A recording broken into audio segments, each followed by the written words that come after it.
Saudari-saudara pecinta rehat yang terkasih, selamat pagi dan salam sehat. Hari ini, Selasa 1 November 2022, kita akan mendengarkan renungan yang akan dibawakan oleh Frater Lamro Siregar.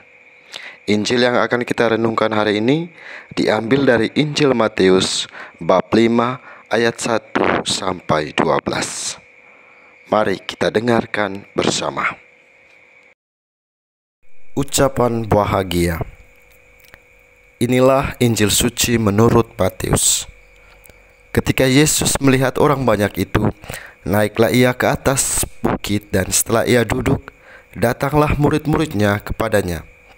Maka Yesus pun mulai berbicara dan mengajar mereka, katanya, "Berbahagialah orang yang miskin di hadapan Allah, karena merekalah yang empunya kerajaan surga. Berbahagialah orang yang berduka cita, karena mereka akan dihibur. Berbahagialah orang yang lemah lembut, karena mereka akan memiliki bumi. Berbahagialah orang yang lapar dan haus akan kebenaran, karena mereka akan dipuaskan. Berbahagialah orang yang murah hatinya, karena mereka akan beroleh kemurahan. Berbahagialah orang yang suci hatinya, karena mereka akan melihat Allah. Berbahagialah orang yang membawa damai, karena mereka akan disebut anak-anak Allah. Berbahagialah orang yang dianiaya oleh sebab kebenaran, karena merekalah yang empunya kerajaan surga. Berbahagialah kamu jika karena aku kamu dicela dan dianiaya, dan kepadamu difitnahkan segala yang jahat. Bersukacitalah dan bergembiralah, karena upahmu besar di surga. Sebab demikian juga telah dianiaya nabi-nabi yang sebelum kamu." Demikianlah sabda Tuhan. Sabda bahagia. Pada hari ini, gereja merayakan Hari Raya Semua Orang Kudus. Sebagai manusia yang hidup, tentu yang paling kita cari adalah kebahagiaan.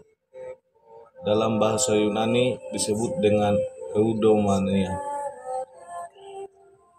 Seorang filsuf yang bernama Aristoteles pernah berkata bahwa tujuan hidup manusia adalah mencari kebahagiaan. Selaras dengan yang disabdakan oleh Yesus Kristus pada hari ini, sekaligus perayaan gereja hari ini. Sebagai manusia, tentu kita boleh bertanya, apa kebahagiaan kita sebagai umat beriman Kristiani? Sedangkan pertanyaan selanjutnya, bagaimana menjadi Kristiani yang bahagia? Pertanyaan ini kiranya dapat membawa kita kepada pemahaman mendasar tentang menjadi Kristiani. Kebahagiaan menjadi Kristiani tentu tidak terlepaskan dari kekudusan. Artinya kekudusan itulah dapat dikatakan sebagai kebahagiaan menjadi Kristiani. Kekudusan sangat erat kaitannya dengan cara penghayatan iman kita kepada Kristus. Gereja telah banyak mengangkat orang-orang beriman, diangkat dan dianggap sebagai orang kudus. Maka dari sikap mereka dapat menjadi teladan bagi kita untuk memperoleh kekudusan. Sangat disayangkan jika kita tidak pernah menghayati nama baptis kita. Sebab dengan melalui itu, penghayatan kita dapat menghantar kita kepada penghayatan iman, sekaligus sarana pengudusan kita sendiri. Selanjutnya, kekudusan sebagai kebahagiaan, yaitu perayaan sakramen. Salah satunya ialah Ekaristi. Ekaristi sebagai puncak perayaan liturgi Katolik membawa orang kepada kebahagiaan dan pengudusan. Maka jika masih mengikuti perayaan Ekaristi tetapi tidak menampilkan wajah yang bahagia, tentu menimbulkan pertanyaan, apakah kita benar-benar menghayati perayaan itu dengan sungguh-sungguh atau tidak. Jangan sampai kita pulang dari perayaan Ekaristi, wajah kita seperti pulang dari tempat penguburan, yaitu wajah yang sangat murung.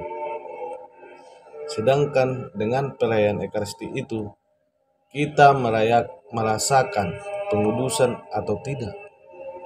Maka menjadi Kristiani yang bahagia adalah ketika mengikuti Ekaristi, selain kita bahagia, kita juga memperoleh pengudusan. Sebaliknya, jika kita ingin bahagia dan kudus, marilah kita mengikuti Ekaristi. Karena di Ekaristilah kita menemukan kebahagiaan dan pengudusan itu. Selain itu juga, di dalam Ekaristi kita tinggal dan hidup bersama Kristus. Tuhan Yesus memberkati.